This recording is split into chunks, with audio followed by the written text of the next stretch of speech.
massive Iranian missile strikes on Israel, combat alert was raised across all branches of the United States military. Air Force units, Marine Corps, fighter squadrons all received the signal for combat readiness. The order went out immediately. Everything starts moving at once. Marines were transported from their barracks to the airfield by bus. Upon arrival, they began loading into a C-17 Globemaster III, waiting on the tarmac with its rear ramp down. At the same time, cargo handlers were bringing in additional equipment on forklifts and flatbed carts, portable generators, ammunition crates, communications gear, medical supplies. Everything was strapped down inside the cargo bay alongside the Marines. This aircraft was scheduled to make one stop at another military base.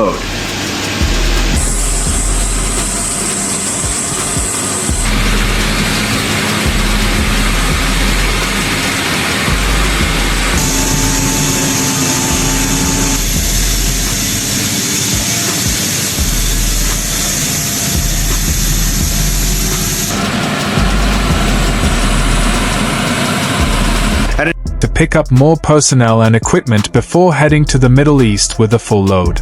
At a nearby base, several more C-7s were already being loaded. Cargo handlers drove armored vehicles up the ramps, tactical buggies, armored trucks, MRAPs, and other combat vehicles. At a separate airfield, mechanics were preparing fighter jets that would be used over the coming days for sustained strikes on enemy military targets. Every aircraft got a full inspection. Avionics checked, radar systems tested, wiring and electronics gone over panel by panel. Missiles and guided bombs were loaded onto the pylons, engine covers were removed, intakes inspected, fuel systems checked.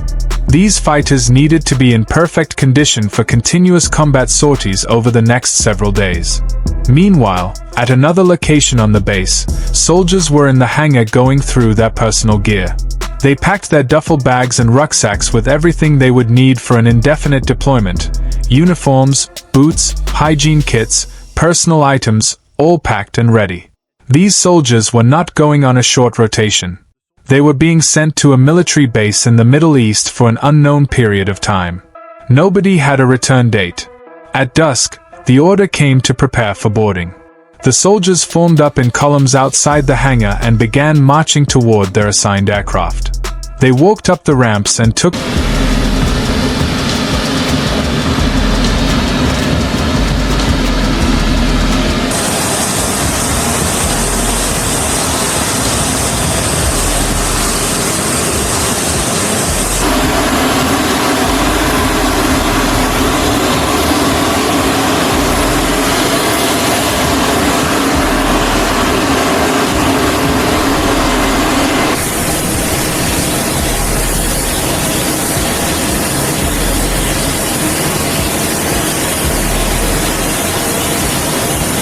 Loadmasters did final checks on cargo and head counts.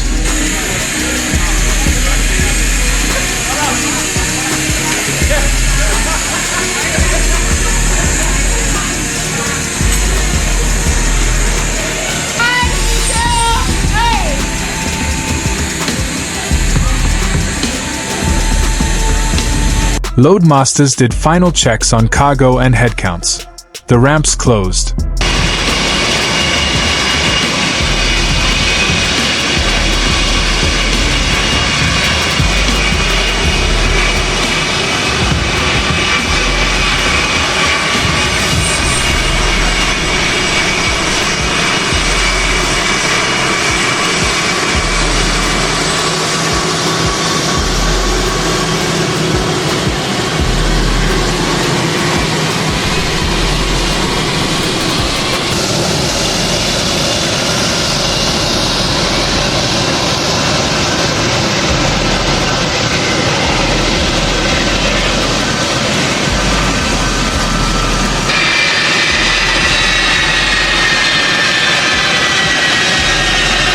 Taxied to the runway and took off, disappearing into the darkening sky. Immediately.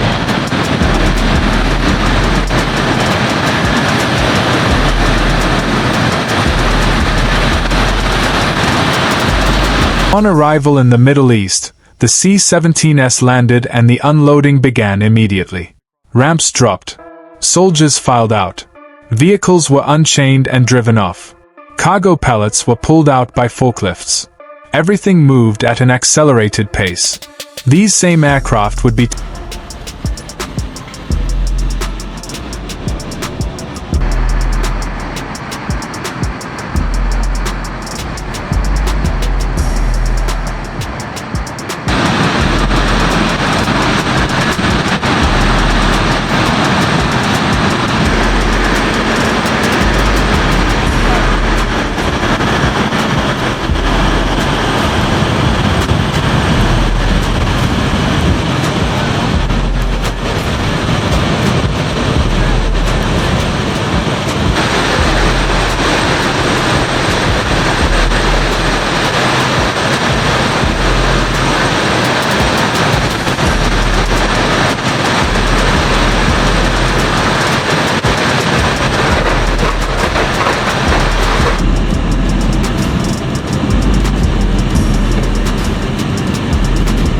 For the soldiers stepping off the ramp and onto the tarmac, this base in the Middle East was now home for as long as the operation required. No set timeline, no return date on the calendar. They grabbed their bags, followed the directions from base personnel, and headed toward their assigned quarters.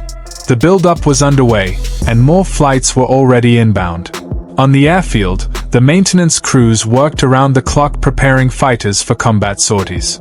The aircraft were parked in rows on the apron, some under open sky, some pulled into hardened shelters. Fuel trucks pulled up alongside each aircraft. A mechanic connected the single-point refueling nozzle to the port on the fuselage and started pumping JP-8 kerosene into the tanks. The fuel flow was monitored on the truck's gauge panel. Once the tanks read full, the hose was disconnected, the cap sealed, and the truck moved to the next jet.